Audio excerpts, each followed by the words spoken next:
Hello friends, welcome to class. Guys, पिछली class में हमने जो चीज़ें पढ़ी थी उसी से हम आगे बढ़ते हैं और आज हम देखने जा रहे हैं भौतिक संरचनाएं।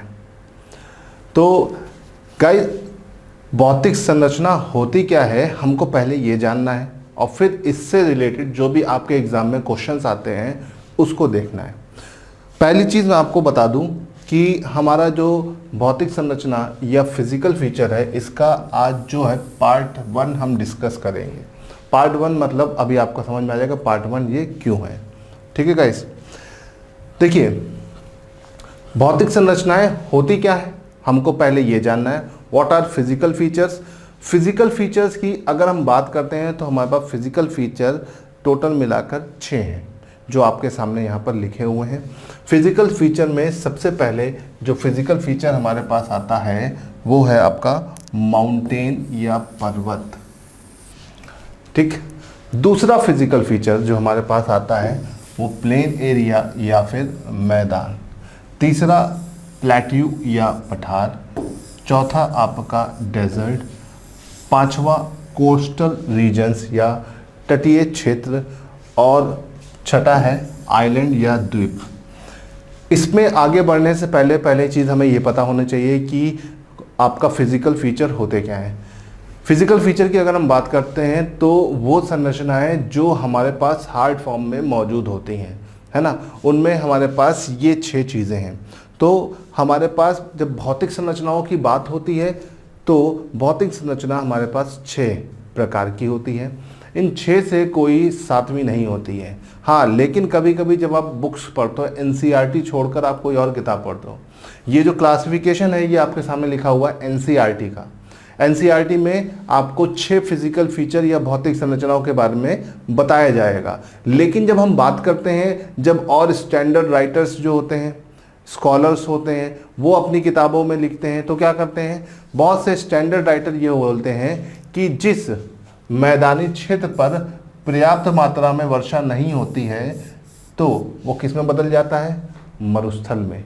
तो वो बोलते हैं भाई मैदान का ही हिस्सा मरुस्थल है, तो यहाँ पर मरुस्थल को वो लेते नहीं है, वो इसी में कंसीडर करते हैं। जब इस तरह करेंगे तो हमारे पास भौतिक संरचना कितनी हो जाएगी, 5।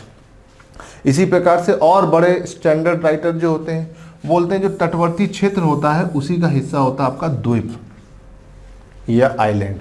तो उस हिसाब से ये वाला पार्ट भी यहाँ से अलग हो जाता है और क्या होता है आपका 4 भौतिक संरचना हो जाती है। तो इस प्रकार से देखा जाए तो भौतिक संरचना आपके पास 6 है एनसीईआरटी के हिसाब से, लेकिन बहुत सारी किताबों में जब आप पढ़ेंगे तो वहाँ पे 4 या 5 दिया होगा। तो बिल्कुल भी कंफ्यूज मत होइएगा, मैं एनसीईआरटी के हिसाब से बता रहा हूँ। पेपर में जब भी आपको पूछा जाएगा आप 6 ही भौतिक संरचना बताएंगे। तो इसमें सबसे पहली भौतिक संरचना के बारे में हम बात करेंगे जो कि है आपकी माउंटेन्स। माउंटेन्स क्या होता है, जब हम बात करते हैं माउंटेन्स की तो पर्वत या माउंटेन्स की बात करते हैं तो जब भी किसी से पूछा जाता है कि भाई पर्वत या माउंटेन क्या होता है तो बोलते हैं सर जो उठी हुई आकृति होती है इस तरह की कोनिकल फॉर्म में अपलिफ्टेड एरिया होता है वो आपका माउंटेन होता है। लेकिन ध्यान रहे कि हर उठी हुई कोनिकल फॉर्म में चीज़ें माउंटेन नहीं होती हैं। जब हम माउंटेन की बात करते हैं तो माउंटेन के अंदर कुछ बेसिक बोल सकते हैं कैरेक्टरिस्टिक या कुछ गुणधर्म होता है। एक जो पर्वत बनता है उसके अंदर वलय आता है ना, वलय मतलब फोल्डिंग होती है ना। इसके अलावा इसके अंदर दूसरी चीज़ क्या होती है, ठीक है, भ्रंश फॉल्टिंग होती है। इसके अलावा इसके अंदर क्या पाए जाते हैं, इसके अंदर पाए जाते हैं चट्टानों का मिश्रण होती है। ठीक, पर्वत जो होते हैं वो गॉर्ज बनाते हैं। ठीक है, हेयर पिन बेंड पाया जाता है, बेंडिंग मतलब मोड़, तीक्ष्ण मोड़ होते हैं। तो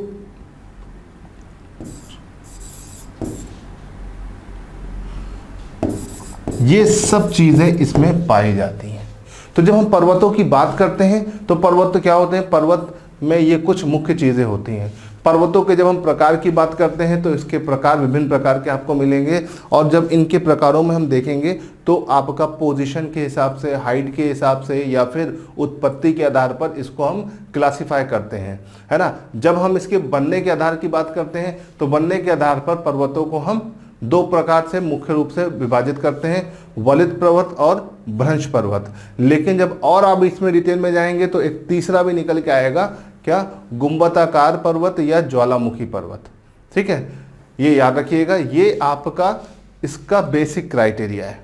अब जब हम माउंटेन्स की बात कर रहे हैं तो माउंटेन्स भारत में किस प्रकार की पाई जाती है, भारत में किस प्रकार के पर्वत पाए जाते हैं। तो भारत में जब पर्वतों की हम व्याख्या करते हैं दोस्तों, तो ये दो प्रकार के में भाग में विभाजित होते हैं। एक आपके वलित पर्वत और दूसरे आपके होते हैं भ्रंशित पर्वत। ठीक है, वलित पर्वत जो दो प्लेटों के एक दूसरे की तरफ आगे बढ़ने की वजह से बनते हैं।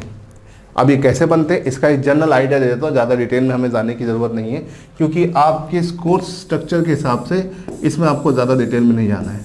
गाइस, जब दो प्लेटें एक दूसरे की तरफ मूव करती हैं तो इनके कन्वर्जन मूवमेंट की वजह से या अपसारी प्लेटों के कारण क्या होता है, ये एक दूसरे की तरफ मूव करती हैं और इनके बीच का एरिया अंदर की तरफ धंसता है और धीरे धीरे करके इसमें वलय बनना शुरू होते हैं, और ये वलय क्या करते हैं, इसको धीरे धीरे करके ऊपर की तरफ उठाते हैं और बीच में, इनके बीच में प्लेटों के करीब आने पर एक हिस्सा ऊपर उठने लगता है, और जो हिस्सा ऊपर उठता है वही वलित पर्वत के रूप में पाया जाना जाता है। अब वलित पर्वत की जब हम बात करते हैं तो दुनिया भर के सारे पर्वत, मैक्सिमम 80% पर्वत आपके कैसे हैं, वलित पर्वत हैं। चाहे आप दुनिया का सबसे बड़ा पर्वत श्रृंखलाओं की बात करें, चाहे ऊंची लंबी, सब आपके ज़्यादातर वलित हैं। हिमालय, एंडीज, रॉकीज, आल्पेशियन, ठीक है, हिंदकुश। भारत में जितने भी और दुनिया में जितने भी मुख्य पर्वत पाए जाते हैं उनमें ज़्यादातर आपके कौन से हैं, वलित पर्वत है। दूसरा आता है भ्रंशित पर्वत। भ्रंशित पर्वत क्या होता है, ये भ्रंश घाटियों के निर्माण से या आपका रूपांतरित प्लेटों के कारण बनता है। ठीक है, इसमें क्या होता है, जब दो प्लेटें एक दूसरे पे समांतर गति करती हैं तो इनके एक दूसरे के समांतर गति करने की वजह से जो एक बड़ा सा हिस्सा होता है इसमें रप्चर्स, टूटना फूटना जनरेट होता है। ठीक है, कोई पार्ट दब के नीचे चला गया तो कोई पार्ट ऊपर चला गया, और इसके कारण क्या होता है, आपका इस तरह से हिस्से बनते हैं। जो उठा हुआ हिस्सा होता है उसे हॉर्स्ट बोला जाता है, और जो दबा हुआ हिस्सा होता है उसे बोलता है ग्रेबेन। और हॉर्स्ट और ग्रेबेन मिलके आपका भ्रंश पर्वत बनाते हैं। ये जो पर्वत होते हैं, इस प्रकार के पर्वत भी हमें दुनिया भर में बहुत सारे मिलते हैं, जिसे सिवारा नेवादा दुनिया का सबसे बड़ा भ्रंश पर्वत है। इस तरह के भ्रंश पर्वत आपको दुनिया भर में बहुत सारे मिलेंगे, तो हम इसकी चर्चा धीरे धीरे आगे करेंगे। गाइस, जब हम बात कर रहे हैं तो भारत में कितने प्रकार के पर्वत पाए जाते हैं, 2। ठीक है, अब इन दोनों में देखा जाए तो भारत में जो बड़े मुख्य पर्वत हैं, हिमालय, अरावली, दोनों वलित हैं। अगर हम बात करें सतपुरा और विंध्याचल भारत में कैसे हैं, भ्रंशित पर्वत हैं। तो भारत में दोनों प्रकार के पर्वत पाए जा रहे हैं, वलित और भ्रंशित दोनों प्रकार के, तो इसे थोड़ा सा ध्यान रखिएगा। चलिए, अब भारत के पर्वतों को हम देखना शुरू करते हैं। मुख्य रूप से वलित पर्वत ही मुख्य पर्वत माने जाते हैं, तो ज़्यादातर पेपर में जो क्वेश्चन बनते हैं ये वलित पर्वत से संबंधित ही बनते हैं, है ना। तो पहले हम इन वलित पर्वत को ज़्यादा देखते हैं। भारत के जब पर्वतों को हमें देखने की बात आती है तो भारत में सबसे मुख्य पर्वत आपका कौन सा है, हिमालय और अरावली। गाइस, दुनिया का सबसे पुराना पर्वत श्रृंखला और दुनिया की सबसे नई पर्वत श्रृंखला दोनों भारत में है। दुनिया की सबसे पुरानी पर्वत श्रृंखला अरावली, दुनिया की सबसे नई पर्वत श्रृंखला आपकी कौन सी होगी, हिमालय। तो सबसे पुरानी सबसे नई दोनों भारत में है। ठीक है, इसे ध्यान रखिएगा। चलिए देखते हैं इसके बारे में और इसको जानते हैं। पहला फिजिकल फीचर हम आज डिस्कस करेंगे, इसीलिए भाग 1 इसको लिख रखा है ना, इसीलिए यहाँ पर लिखा हुआ भाग 1, क्योंकि आज हम सिर्फ माउंटेन्स को डिस्कस करेंगे। चलिए, एक जनरल एनालिसिस आपको पता होना चाहिए। ये जनरल एनालिसिस क्या है उसको जानना भी ज़रूरी है। आगे बढ़ने से पहले भारत में क्या कितनी चीज़ें हैं वो जानना बहुत ज़रूरी है।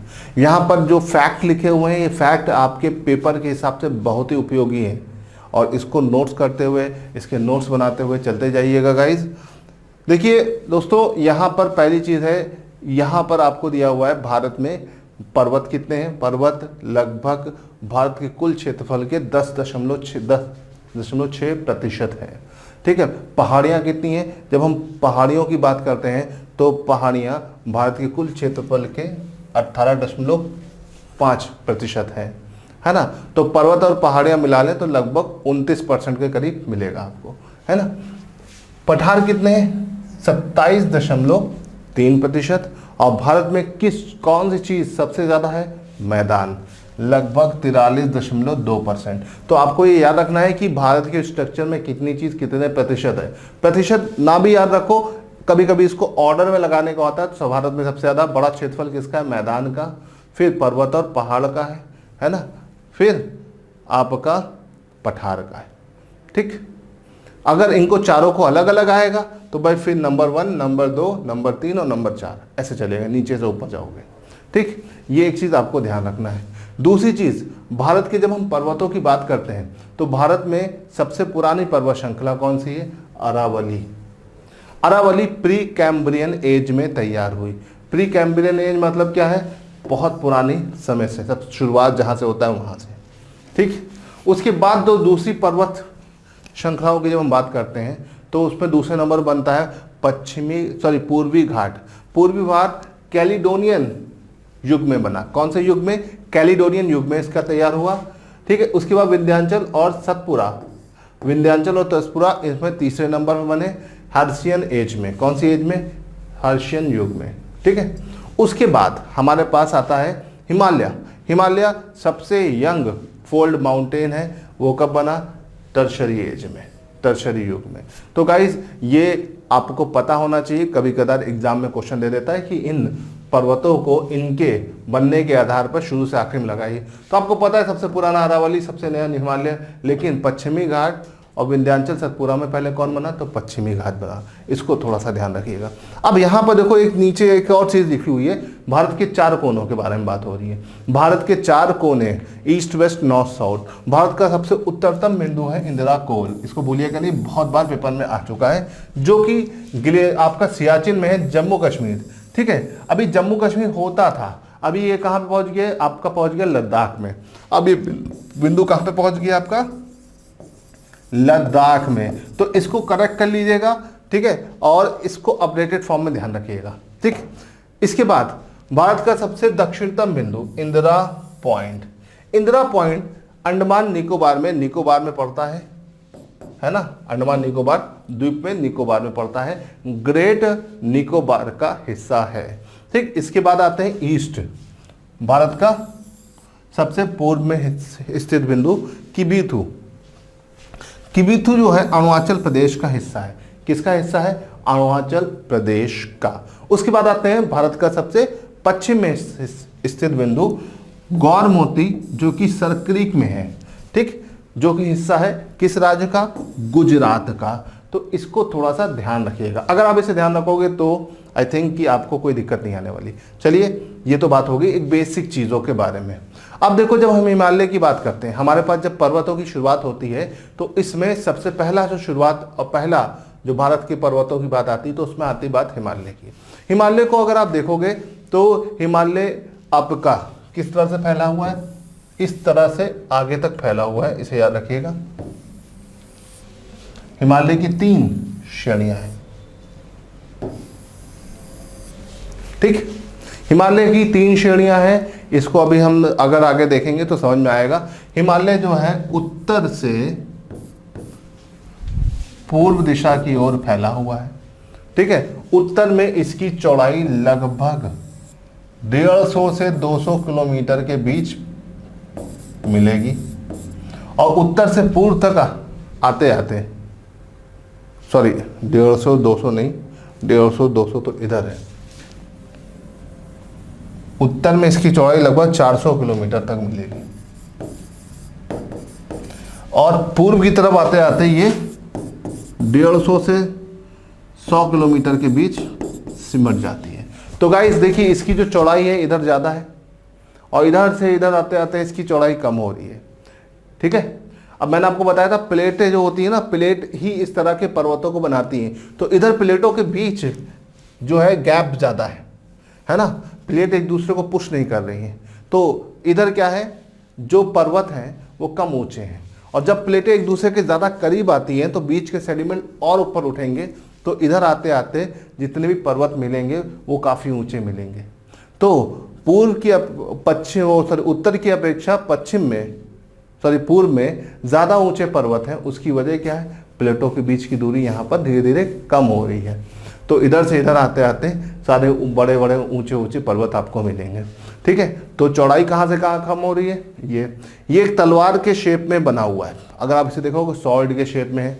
इसमें मुख्य रूप से अगर देखा जाए तो हिमालय जो है, हिमालय ये पूरा हिमालय है, लेकिन हिमालय का जो ऊपर का हिस्सा है इसको हम बोलते हैं ट्रांस हिमालय। क्या बोलते हैं, ट्रांस हिमालय। अब ये ट्रांस हिमालय क्या है, ट्रांस हिमालय मतलब हिमालय का एक्सटेंशन है ना। अब इस ट्रांस हिमालय देखो, ये मुख्य हिमालय यही मेन है। ठीक है, ट्रांस हिमालय क्या है, ट्रांस हिमालय देखो, अगर हम बात करते हैं हिमालय, तो हिमालय का जो एक्सटेंशन है, एक्सटेंशन विस्तार, उसे हम बोलते हैं ट्रांस हिमालय। इस ट्रांस हिमालय के अंदर आपका कौन कौन सा हिस्सा आता है, इस ट्रांस हिमालय के अंदर आपका काराकोरम, लद्दाख, जास्कर, ये 3 रीजन आते हैं। तो अगर आपसे पूछा जाए कि काराकोरम, लद्दाख, जास्कर क्या हिमालय में आता है, नहीं, ये ट्रांस हिमालय में आता है। ट्रांस हिमालय मतलब हिमालय के विस्तार में। ठीक है, अभी काराकोरम, लद्दाख, जास्कर को अगर ध्यान से देखो तो देखो, ये अगर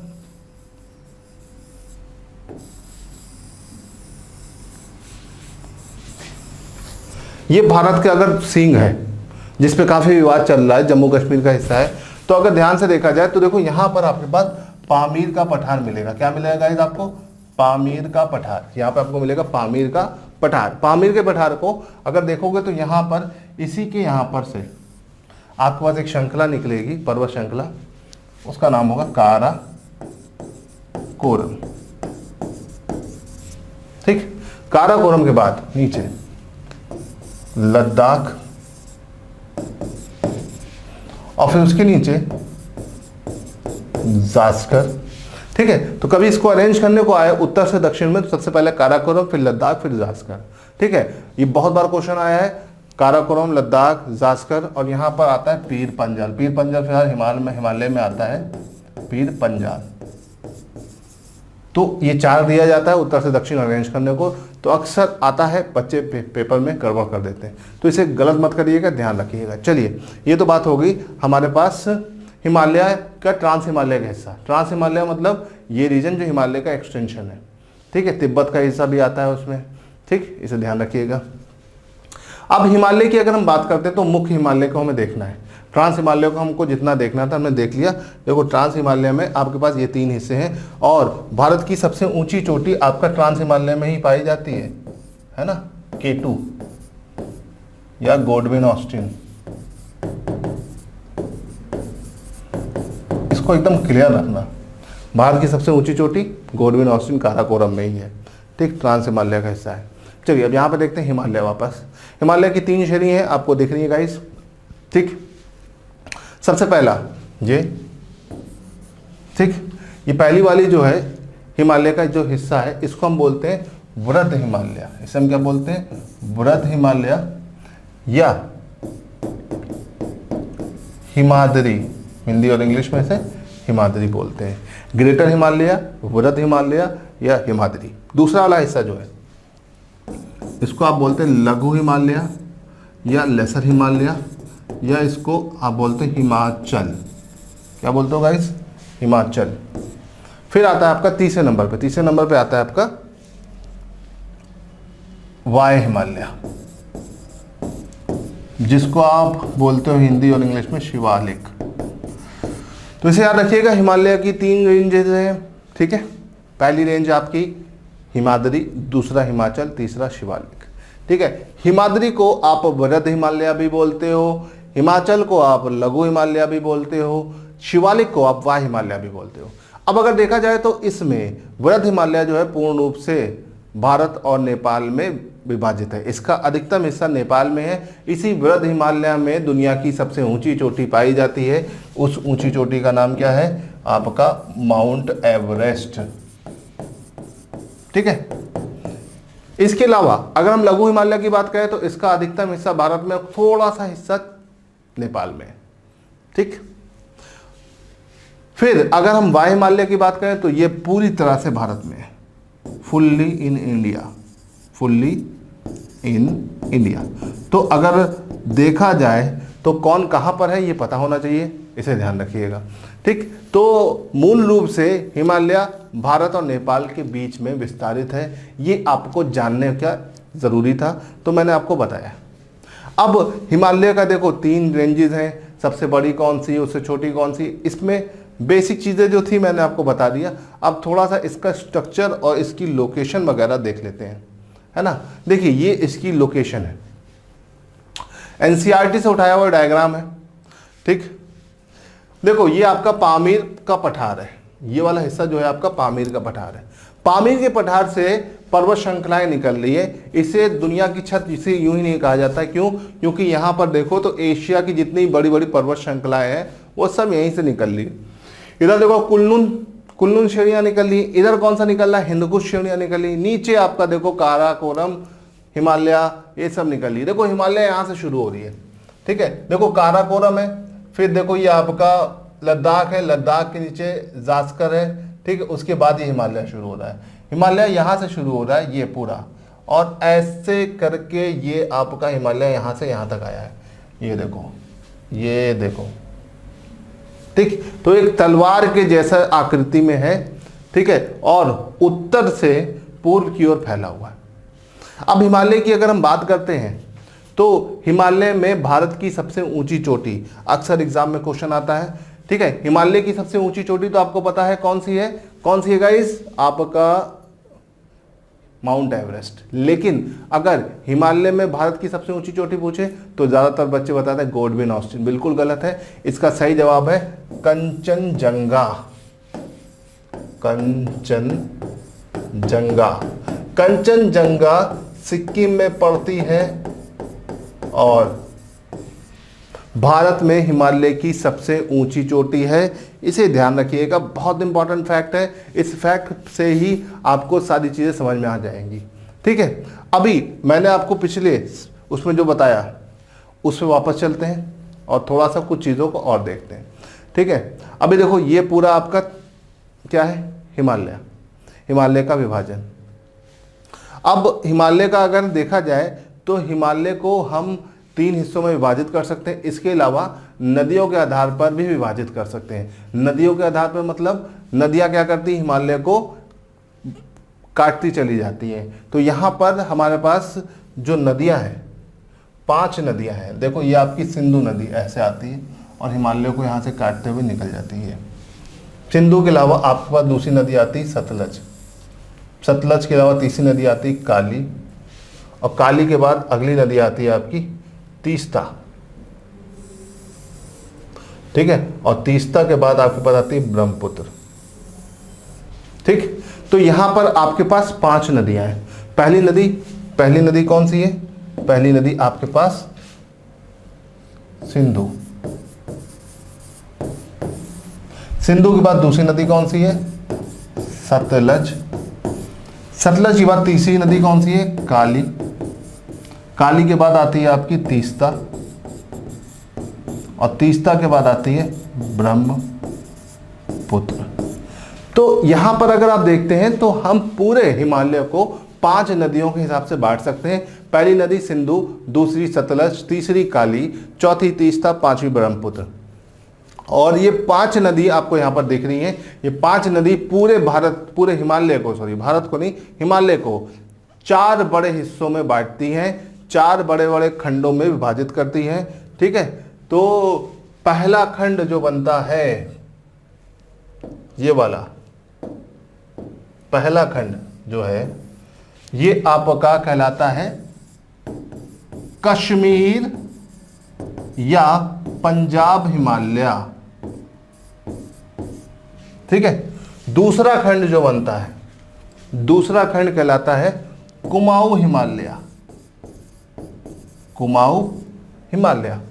तीसरा खंड जो बनता है वो कहलाता है नेपाल हिमालय। कौन सा हिमालय कहलाता है? नेपाल हिमालय। और जो आपका चौथा खंड बनता है वो असम हिमालय। असम हिमालय से कंफ्यूज मत होइएगा, असम मतलब असम का क्षेत्र मेजरली यहाँ पर आता है, इसलिए असम हिमालय बोलते हैं, लेकिन ये क्षेत्र अरुणाचल प्रदेश तक है। अब देखो ध्यान दो, तो कश्मीर हिमालय किन दो नदियों के बीच में स्थित है? ये एग्जाम में क्वेश्चन बन सकता है। तो ये किन दो नदियों के बीच स्थित है? सिंधु और सतलज। या पंजाब हिमालय किन दो नदियों के बीच में स्थित है? तो पंजाब का क्षेत्र जो है हिमालय का, तो वो इन्हीं के बीच। इसके बाद अगर हम बात करें क्या, अगला पॉइंट कुमाऊं हिमालय। कुमाऊं हिमालय किन दो नदियों के बीच में स्थित है? काली और सतलज। इसी प्रकार से नेपाल हिमालय का मुख्य क्षेत्र किन दो नदियों के बीच में स्थित है? काली और तीस्ता। और असम हिमालय का मुख्य क्षेत्र किन दो नदियों के बीच में स्थित है? तो तीस्ता और ब्रह्मपुत्र। ये बेसिक क्वेश्चन है, याद रखने लायक है, इसमें ज़्यादा डिस्कस नहीं करना है, सिर्फ फैक्ट्स है, इसको थोड़ा सा ध्यान रखिएगा, मैप को बना लीजिएगा। समझ में आ गया हो तो चलते हैं आगे और देखते हैं अपना आगे की चीज़ों को। ठीक है, तो हिमालय को हमने देख लिया, किसके हिसाब से? इनका क्लासिफिकेशन देख लिया। ज़्यादा समय नहीं देना है, बहुत ज़्यादा डिटेल में नहीं पढ़ना है, फैक्ट्स आपके एग्जाम में आते हैं तो उन फैक्ट्स को लेते हुए हम आगे बढ़ते हैं। ठीक है, देखो हिमालय का ये फिर से एक हिस्सा है जो आपको दिखाई दे रहा है। हिमालय में कंचनजंगा और जो है यहाँ की सबसे ऊंची चोटी है, ये इस डायग्राम में आपको आराम से दिखाई दे रहा है। हिमालय की भारत में सबसे ऊंची चोटी कंचनजंगा, जो कि सिक्किम में और नेपाल में बराबर से विस्तारित है। इसका मेजर पार्ट भारत में आता है ना। इसके अलावा काराकोरम, लद्दाख, जास्कर, ये याद रखिएगा, अरेंज करने को आता है। जितनी भी मेन श्रृंखला है ये आपको यहाँ दिख जाएगी। ठीक, अब देखो हिमालय के कितने हिस्से हो गए? हिमालय के आपके 4 हिस्से हो गए। पहला हिस्सा था आपका कौन सा? पहला हिस्सा था पंजाब हिमालय, कश्मीर हिमालय। कश्मीर हिमालय की सबसे ऊंची चोटी है आपकी कौन सी चोटी है गाइस? आपकी को चोटी है नंगा पर्वत, जो कि जम्मू कश्मीर में पड़ता है। कुमाऊं हिमालय की सबसे ऊंची चोटी है नंदा देवी, जो कि उत्तराखंड में पड़ती है। ठीक है, नेपाल हिमालय की सबसे ऊंची चोटी, दुनिया की सबसे ऊंची चोटी है माउंट एवरेस्ट, जो कि नेपाल में पड़ता है। और असम हिमालय की सबसे ऊंची चोटी है नामचा बारवा, जो कि अरुणाचल प्रदेश में पड़ता है। अब बच्चे इसमें कंफ्यूज होते हैं कि असम हिमालय की बात आ रही है और पड़ रहा है आपका अरुणाचल प्रदेश में। बिल्कुल भाई, आपका असम हिमालय में मेजर हिस्सा असम में है, लेकिन कुछ हिस्सा आपका अरुणाचल प्रदेश में भी विस्तारित है। इसीलिए ये सबसे ऊंची चोटी कहाँ पर है? नामचा बारवा, अरुणाचल प्रदेश। असम हिमालय या इस क्षेत्र की सबसे ऊंची चोटी इस रीजन में। तो गाइस ये तो बात होगी हिमालय के मेन एरिया के बारे में, है ना। अब हिमालय से आगे बढ़ते हैं तो हिमालय के दूसरे हिस्से की तरफ बढ़ते हैं। हिमालय में 2 हिस्सा है, एक मुख्य हिमालय जो आपको दिखाई देता है लगभग 2400 किलोमीटर लंबा, जिसके बारे में हमने बात कर लिया। दूसरा होता है पूर्वांचल हिमालय या ईस्टर्न हिमालय। अगर आप ईस्टर्न हिमालय को देखोगे तो ये आपका पूरा रीजन ईस्टर्न हिमालय के अंतर्गत आएगा। ठीक है, ये एरिया पूरा ईस्टर्न हिमालय के अंतर्गत आता है। एक आपका होता है पूरा मेन हिमालय और जो कि 2400 किलोमीटर लंबा है, और ये आपका ईस्टर्न हिमालय। ईस्टर्न हिमालय मतलब ये आपका पूर्व का हिस्सा है, पूर्वोत्तर हिमालय या पूर्वांचल हिमालय बोलते हैं इसे। अब जब हम पूर्वांचल या पूर्वोत्तर हिमालय बोलते हैं गाइस, तो लगभग ये आपका 1300 किलोमीटर लंबा है ना। कभी कभी लंबाई के बारे में बात आती है कि दुनिया की सबसे लंबी पर्वत श्रृंखला कौन सी है, तो दुनिया की सबसे लंबी पर्वत श्रृंखला एंडीज 7200 किलोमीटर लंबी है। उसके बाद दूसरे नंबर पर कौन सी आती है? रॉकीज, लगभग 4200 किलोमीटर लंबी है। ठीक, इसके बाद तीसरे नंबर पे आती है ग्रेट डिवाइडिंग रेंज। कौन सी आती है? Great dividing range. ये ग्रेट डिवाइडिंग रेंज जो है ये ऑस्ट्रेलिया में पाई जाती, लगभग 3600 किलोमीटर लंबी है। और उसके बाद आपका आता हिमालय, लगभग 2400 किलोमीटर लंबा है। लेकिन हमने हिमालय को यहां पे डायरेक्ट लिया है।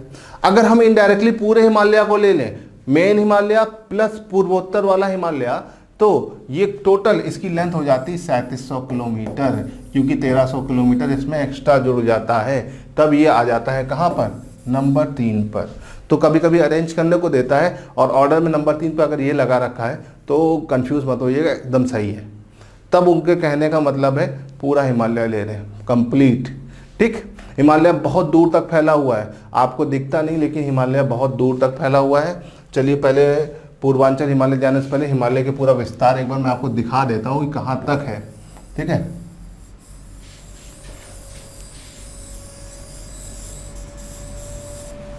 देखो हिमालय यहाँ से पूरा यहाँ तक तो फैला है, फिर ये पूर्वांचल हिमालय यहाँ से शुरू होता है, ये यहाँ से शुरू होता है, पूरा इंडिया कवर करता है।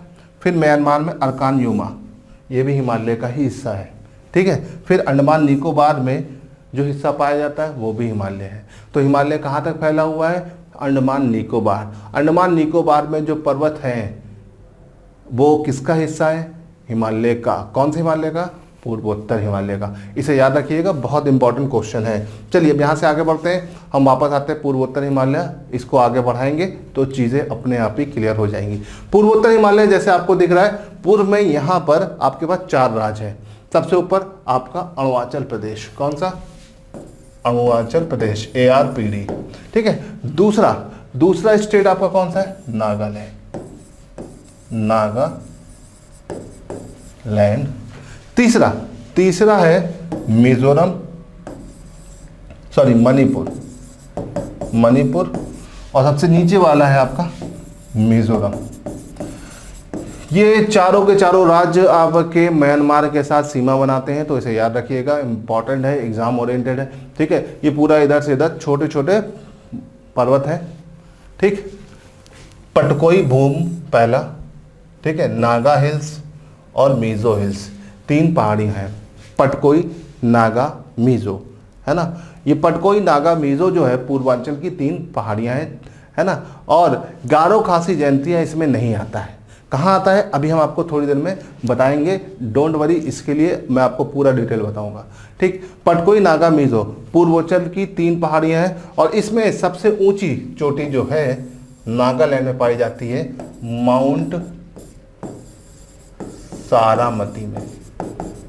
ठीक, माउंट सारामती इधर की सबसे ऊंची चोटी है, इसे याद रखिएगा। पूर्वांचल हिमालय की सबसे ऊंची चोटी कौन सी है, माउंट सारामती।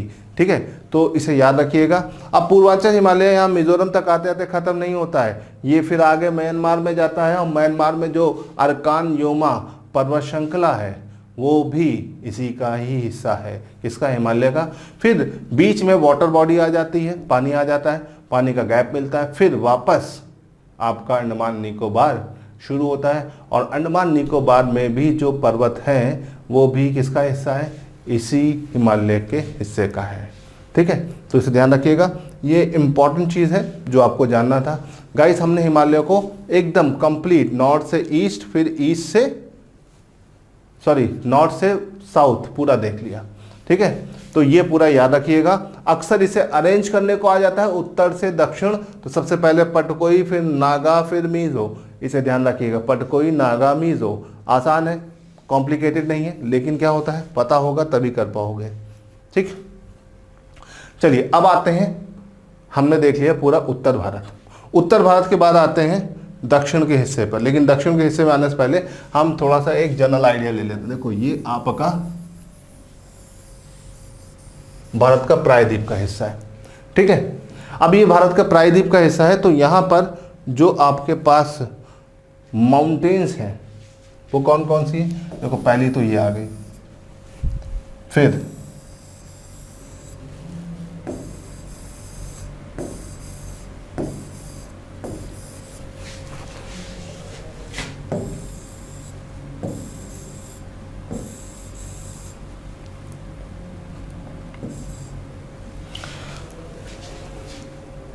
अब मैं इस पर ज़रा नेमिंग कर देता हूँ, तो नेमिंग करने पे आपको थोड़ा सा आसान हो जाएगा। जैसे मैंने इस पे बोल दिया ये ए, इसको बोल दिया बी, इसको पूरे को बोल दिया सी, इस पूरे को बोल दिया डी, इस पूरे को बोल दिया ई, ठीक है, और इसको बोल दिया एफ, सबसे नीचे वाले को। तो अब इसको ज़रा समझिए।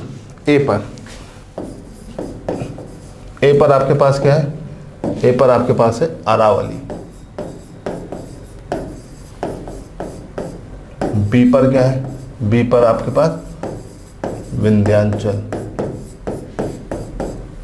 सी पर क्या है? सी पर आपका सतपुरा। सी के बाद डी पर आता है। डी पर क्या आता है? डी पर आता है पश्चिमी घाट। पश्चिमी घाट। ई पर क्या आता है? ई पर आपका आता है पूर्वी घाट। और एफ पर आता है अन्ना मलाई। तो अब आपने देख लिया, मैंने आपको पूरा नेमिंग कर दिया। अरावली, विंध्याचल, सतपुरा, पश्चिमी घाट, पूर्वी घाट, अन्नामलाई, ये पूरा दक्षिण का पूरा बचा हुआ, हिमालय को छोड़ दो सब कुछ बचा हुआ जितना भी पहाड़ का इलाका है वो सब मैंने आपके सामने क्लियर कर दिया। अब इसको देखते हैं। देखो अरावली से शुरू करते हैं। ये अरावली है, ठीक। अरावली भारत की और दुनिया की सबसे पुरानी पर्वत श्रृंखला में से एक है। सबसे पुरानी है जो बची हुई है, सबसे पुरानी है, ठीक है। तो ए नंबर आपको दिख रहा है, ए पर देखते हैं। देखो आसान सा है। अरावली की अगर हम बात करते हैं तो अरावली जो है इसकी जो शुरुआत होती है, इसकी शुरुआत होती है दिल्ली से। कहां से? दिल्ली से, रायसीना हिल से। दिल्ली से हरियाणा, हरियाणा से आपका राजस्थान, और राजस्थान से गुजरात तक ये फैली हुई है। तो अरावली 4 राज्यों से, सॉरी 3 राज्य और 1 केंद्र शासित प्रदेशों से होते हुए 4 बड़े बड़े क्षेत्रों से होते हुए गुजरती है। लेकिन इसका मुख्य क्षेत्र मूल रूप से कहां पे मिलेगा आपको? राजस्थान में। तो राजस्थान में मुख्य रूप से इसका क्षेत्र मिलने की वजह से हम अरावली को हमेशा राजस्थान का ही हिस्सा समझते हैं, लेकिन इसका एक्सटेंशन आपको गुजरात में भी मिल रहा है और इन दोनों क्षेत्रों में भी मिल रहा है, इसे याद रखिएगा, ठीक। अरावली की सबसे ऊंची पर्वत श्रृंखला जो है, ठीक, सबसे ऊंची श्रेणी जो है, या बोल सकते सबसे ऊंची चोटी जो है, कहां पे मिलेगी? राजस्थान में, जिसका नाम है गुरु शिखर। तो कई बार एग्जाम में क्वेश्चन आया गुरु शिखर कहां की सबसे ऊंची चोटी है, तो आप आंसर लगाओगे अरावली की। तो यहां पर हमारे पास आंसर आ गया अरावली। तो अरावली की सबसे ऊंची चोटी जो है वो कौन सी? आपकी गुरु शिखर, ठीक है।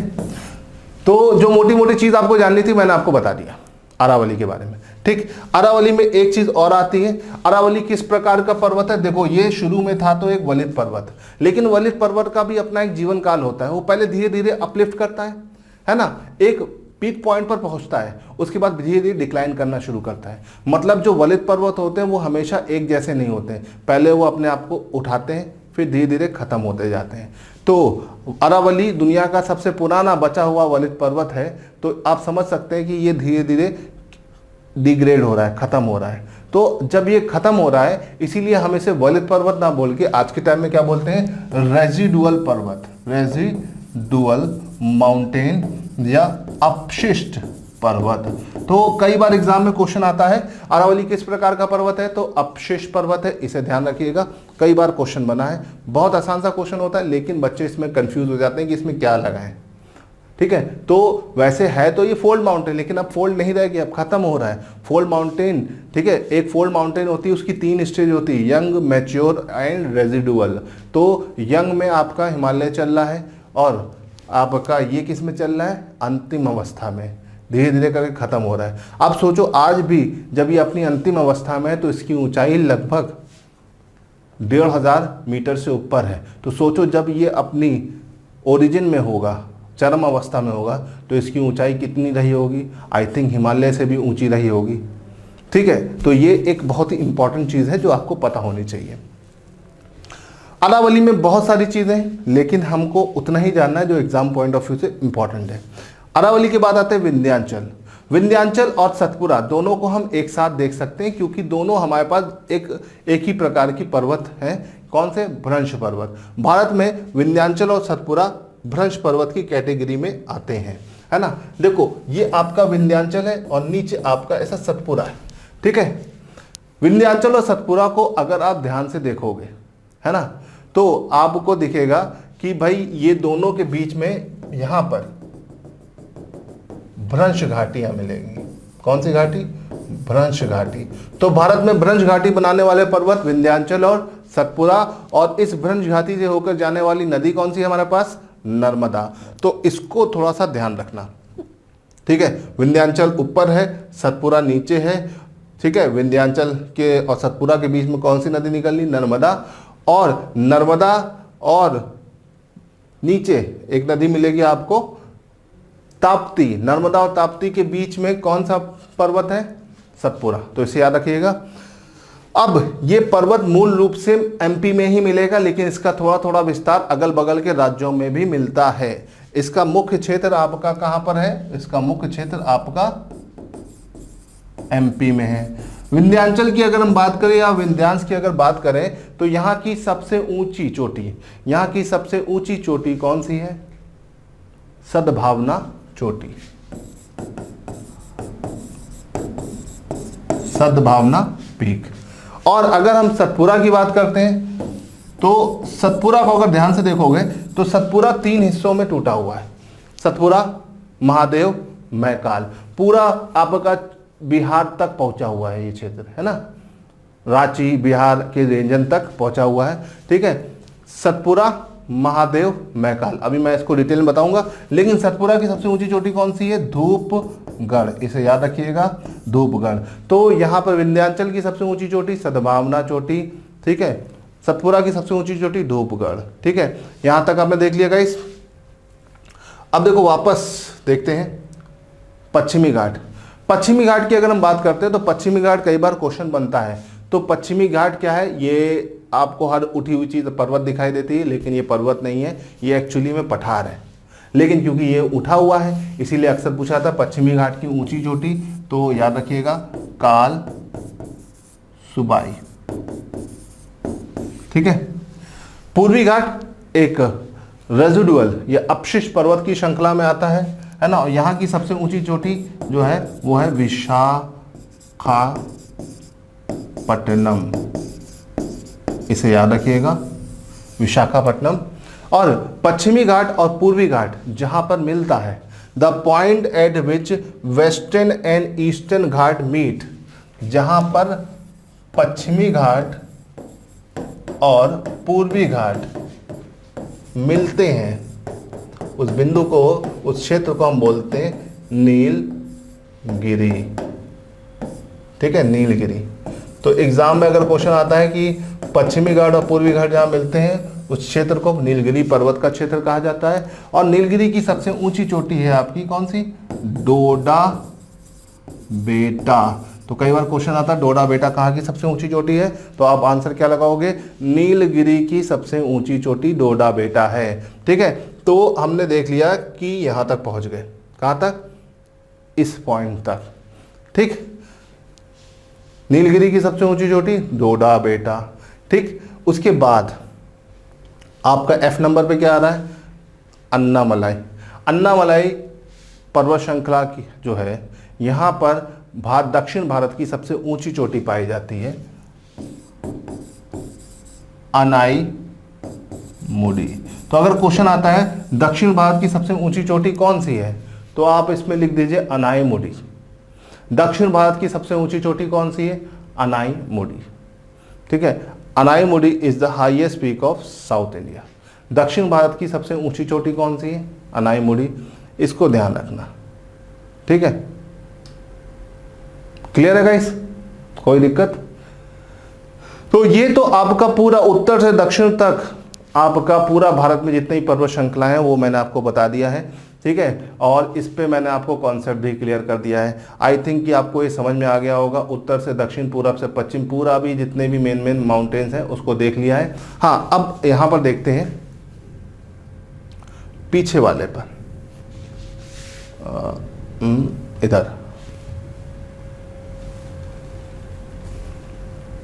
देखो ये जो पूर्वी घाट है, ये पूर्वी घाट आपको दिखाई दे रहा है, यही पूर्वी घाट जो है इन्हीं का विस्तार आपको मिलता है क्या, ये पर्वत कौन से, गारो खासी जयंतिया। तो अगर आपसे एग्जाम में क्वेश्चन आता है कि गारो खासी जयंतिया किसका हिस्सा है, तो वो किसका हिस्सा है, गारो खासी जयंतिया जो है वो पूर्वी घाट का हिस्सा है। किसका हिस्सा है, पूर्वी घाट। ये किससे अलग होकर उधर पहुंचा है, पूर्वी घाट। मेघालय ये आपका पूर्वी घाट का हिस्सा है ना, ये वाला पूरा हिस्सा यहाँ पे था और ये यहाँ पर शिफ्ट हो गया है। तो इसे याद रखिएगा, कई बार एग्जाम में क्वेश्चन आता है और आप इसमें कंफ्यूज मत होइएगा, ठीक है।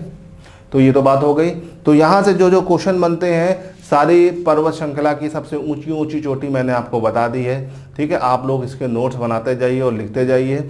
और ये याद रखिएगा, दक्षिण भारत की सबसे ऊंची चोटी अनाईमुडी किसका हिस्सा है, अन्नामलाई पर्वत श्रृंखला का, ठीक है। वो कहाँ पर आ रही है मैंने ये दिखा दिया है। इसके बाद नीचे कार्डमम हिल्स या इलायची पहाड़ियाँ आती हैं, और इलायची पहाड़ियाँ जो सबसे दक्षिण में आती हैं, ठीक है। चलिए अब यहाँ पर ये तो आपने देख लिया। अब थोड़ा सा एक क्वेश्चन जो बनता है उस क्वेश्चन को यहाँ पर थोड़ा सा समझते हैं।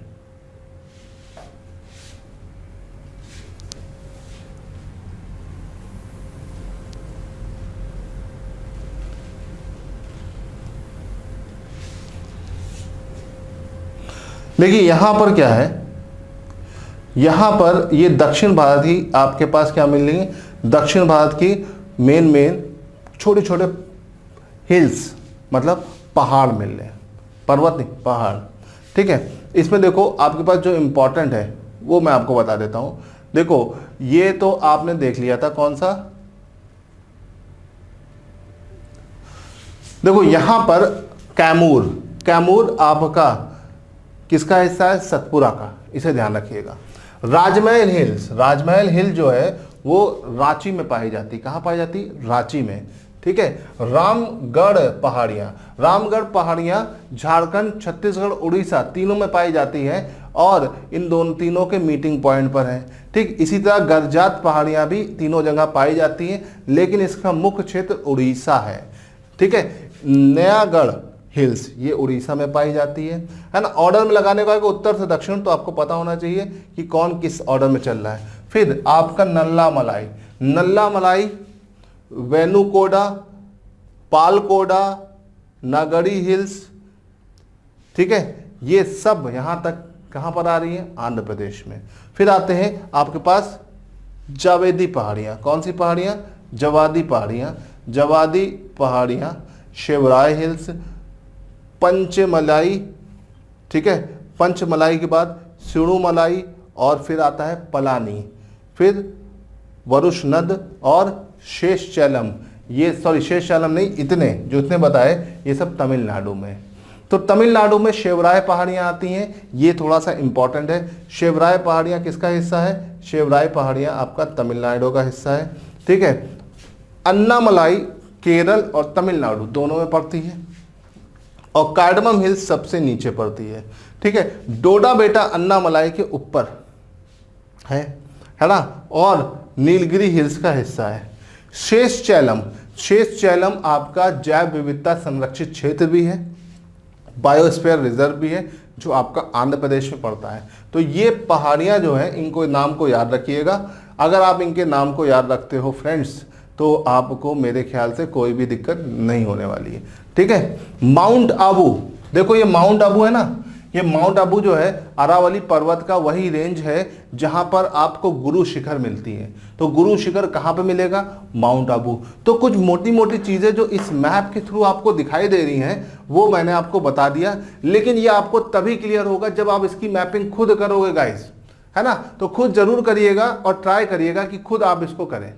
जितना ज़्यादा इसकी प्रैक्टिस करोगे उतना आपके लिए बेहतर रहेगा इसको करना। मैपिंग खुद करिए, मैं अभी भी बोल रहा हूँ, इस मैप को समझना। देखो इसमें बहुत सारी चीज़ें एक साथ हैं और आप इसे एक बार में नहीं समझ सकते हो। आप इसे तभी समझ पाओगे जब खुद एक एक को बनाओगे। मैंने इस यहाँ पर डिटेल में बता दिया है, आप वीडियो को पॉज कर करके एक एक बार में सब चीज़ों को नोट करिएगा और लिखते चले जाइएगा, ठीक है गाइस। तो चलिए ये तो बात हो गई हमारे पास दक्षिण भारत की जो भी चोटियां हैं, ठीक। अब यहाँ से आगे बढ़ते हैं और आते हैं विश्व की प्रमुख पर्वतों के ऊपर, है ना। अब देखो मैंने आपको इंडिया का एक जर्नल बहुत ही कम समय में बहुत सारी चीज़ें आपको इंडिया में बता दी है, ज़्यादा डिटेल में नहीं गया हूँ क्योंकि आपके वनडे एग्जाम के हिसाब से ये बहुत सही है, ठीक है। लेकिन अब हम बात करते हैं विश्व। अक्सर होता क्या है कि पर्वत जब पूछे जाते हैं तो वर्ल्ड के माउंटेन्स भी आपके एग्जाम में आते हैं, तो हम वर्ल्ड की जो भी माउंटेन्स हैं उनको देख लेते हैं। तो देखो यहाँ पर सबसे पहले आता है आपका, सॉरी यहाँ से नहीं शुरू करता हूँ, सबसे बड़े कॉन्टिनेंट से शुरू करते हैं, है ना, मिडिल से। दुनिया का सबसे बड़ा महाद्वीप एशिया, और एशिया की सबसे ऊंची चोटी माउंट एवरेस्ट कहां पर है? नेपाल, 8,848 मीटर ऊंची, ठीक। फिर दुनिया का दूसरा सबसे बड़ा महाद्वीप आपका अफ्रीका। अफ्रीका की अगर हम बात करते हैं तो अफ्रीका की सबसे ऊंची चोटी तंजानिया में मिलेगी, किलिमंजारो, ठीक है। ऊंचाई कोई मैटर नहीं करती, लेकिन यहाँ पर लिखी हुई है तो सब नोट कर सकते हो, ठीक है। फिर तीसरा सबसे बड़ा आपके पास जो महाद्वीप आता है वो आता है उत्तरी अमेरिका, नॉर्थ अमेरिका या उत्तरी अमेरिका। इसकी सबसे ऊंची चोटी अलास्का में पड़ती है, माउंट मैकिनली यहाँ की सबसे ऊंची चोटी है। फिर आपका चौथा सबसे बड़ा महाद्वीप आता है साउथ अमेरिका की अगर हम बात करते हैं तो यहाँ की सबसे ऊंची चोटी कौन सी है? अकांकागुआ, है ना। फिर आते हैं पांचवा सबसे बड़ा महाद्वीप है आपका अंटार्कटिका की अगर हम बात करते हैं तो यहाँ की सबसे ऊंची चोटी है विंसिफ मैसिफ, ठीक। और फिर लास्ट में हम आते हैं छठे सबसे बड़े महाद्वीप, मतलब यूरोप की सबसे ऊंची चोटी माउंट एल्बरस, ठीक है। माउंट एल्बरस यूरोप की सबसे ऊंची चोटी है। और फिर आते हैं लास्ट वन, सातवें कॉन्टिनेंट पर ऑस्ट्रेलिया की सबसे ऊंची चोटी है कोशियुस्को। तो दोस्तों ये हो गए आपके पर्वत श्रृंखलाएं, ऊंची चोटियां हर महाद्वीप की। आपको दुनिया की तो सबसे ऊंची चोटी पता है, लेकिन क्या हर महाद्वीप की ऊंची चोटी पर आपको ध्यान है? नहीं। तो उसका मैंने एक जनरल क्राइटेरिया आपको बता दिया है। मैपिंग जरूर करिएगा, अगर आप इसे मैप कर लोगे एग्जाम में आसान हो जाएगा चीज़ों को करना। अब यहाँ से आगे बढ़ते हैं, तो जो मैंने आपको मैप पर दिखाया था वो रिटन फॉर्म में आपको यहाँ पे मिल रहा है, ठीक है। रिटन फॉर्म में मतलब हो सकता है कुछ लोगों को वहां पे समझ में ना आ रहा हो, तो इसीलिए मैंने इसको रिटन में भी लिखा हुआ है। और Asia mount Everest 8848 Nepal Tibet में विस्तारित है, ठीक। साउथ अमेरिका अकांकागुआ अर्जेंटीना में मिलेगा, कहाँ मिलेगा? अर्जेंटीना में। मैकिनली कहाँ मिल रहा है? मैकिनली का मुख्य रीजन मिल रहा है अलास्का, अमेरिका में, ठीक है। उसके बाद अफ्रीका किलिमंजारो कहाँ मिल रहा है? तंजानिया में। कहाँ मिल रहा है? तंजानिया। फिर आते हैं यूरोप, माउंट एल्बरस कहाँ मिल रहा है? यूरोप का किस हिस्से में? रूस में। रशिया आपका यूरोप और एशिया दोनों में विस्तारित है, तो किस वाले रूस में मिल रहा है? यूरोप वाले, ठीक है। इसके बाद अंटार्कटिका विंसिफ मैसिफ, पूरा अंटार्कटिका, उसमें कोई विभाजन ही नहीं है, तो हम अंटार्कटिका लेकर चलते हैं। ऑस्ट्रेलिया कोशियुस्को, है ना, कोशियुस्को, न्यू साउथ वेल्स नाम सुना होगा, अक्सर यहाँ पर काउंटी क्रिकेट बहुत फेमस है। तो ये तो हो गए विभिन्न महाद्वीप के उच्चतम पर्वत, ओके। अब यहाँ से आगे बढ़ते हैं और विश्व के 10 सबसे ऊंचे पर्वतों की यहाँ पे लिस्ट बनी हुई है। एक बार इसको देख लेते, कभी कभी अरेंज करने को आ जाता है, ठीक है, तो आप इसमें फंस जाते हो, ठीक। सबसे ऊंचा माउंट एवरेस्ट है, ठीक है। लंबाई के आधार पर मैंने आपको अभी थोड़ी देर पहले बताया था, लंबाई के आधार पर नंबर सबसे लंबा कौन सा? एंडीज, फिर रॉकीज, फिर आपका ग्रेट डिवाइडिंग रेंज, फिर हिमालय, है ना, ये टॉप थे। और इसमें कब हिमालय 3 पर आता है और कब 4 पे आता है, मैंने आपको अभी थोड़ी देर पहले इसको बताया था। अब यहाँ पर देखो ऊंचाई के आधार पर नंबर 1 पे माउंट एवरेस्ट आएगा, माउंट एवरेस्ट, है ना, नेपाल तिब्बत। उसके बाद दूसरे नंबर पे K2 आएगा, K2 के बाद आपका कंचनजंगा के बाद लोहिस्ते।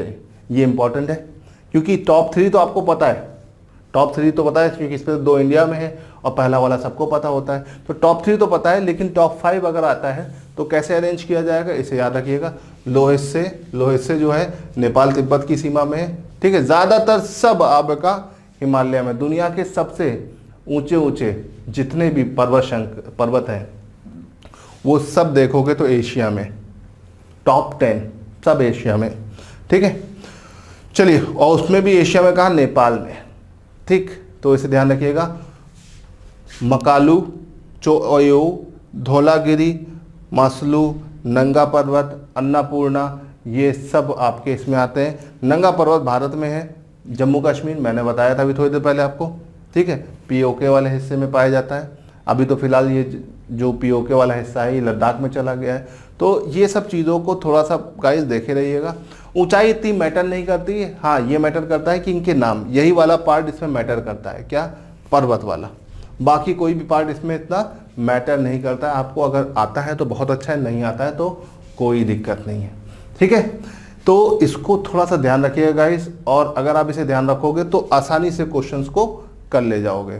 ठीक, अब देखिए कुछ चीज़ें मैप पर मैं आपको एक बार और दिखा दूं, है ना। जितने भी अन्य माउंटेन्स हैं इनको आप एक बार फिगर आउट करिएगा, हम इसको आगे भी थोड़ा बहुत बात करते हुए चलेंगे। ठीक, जैसे कि आपका एक पर्वत आता है ड्रंकन्सबर्ग। ड्रंकन्सबर्ग जो है ये कहाँ पड़ता है, ड्रंकन्सबर्ग पर्वत कई बार पेपरों में आ चुका है ना। ये ड्रंकन्सबर्ग कहाँ पड़ेगा, ये साउथ अफ्रीका में पड़ेगा। कहाँ पर, साउथ अफ्रीका, ड्रंकन्सबर्ग। ठीक, इसको ध्यान रखिएगा। इसके अलावा इसी तरह से अटलस माउंटेन कहाँ है, अटलस माउंटेन आपका अफ्रीका। ठीक, अफ्रीका के किस पार्ट में, नॉर्दर्न पार्ट में। ठीक, ऊपर वाले हिस्से में। ठीक, रेवेंजोरी माउंटेन अफ्रीका, अटलस अफ्रीका।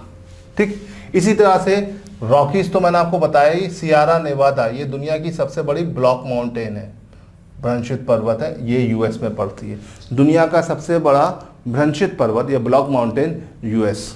ठीक, फिर अपलांशियन ये इधर पड़ता है, ये भी एक पुरानी फोल्ड माउंटेन है, अरावली के समय की, धीरे धीरे खत्म हो रही है। कोयले का बहुत अच्छा भंडार है यहाँ पर। ठीक, Sierra Madre, Sierra Nevada, Sierra Madre दोनों अगल बगल हैं, लेकिन सियारा नेवादा यूएस है तो माद्रे आपका मैक्सिको पड़ जाता है।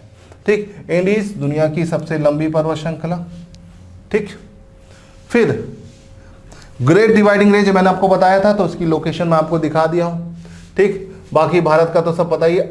अल्टाई माउंटेन्स आपका, यूराल माउंटेन्स वो है जो, अल्टाई माउंटेन आपका रशिया और चाइना के बीच में बॉर्डर बना रहा है, मंगोलिया के साथ मिलकर। और यूराल माउंटेन की अगर हम बात करें तो एशिया और यूरोप को अलग करने का काम करता है। ठीक है, कैस्कस माउंटेन आपका यूरोप, टॉरस एशिया, जारगोस एशिया। ठीक है, इसे याद रखिएगा।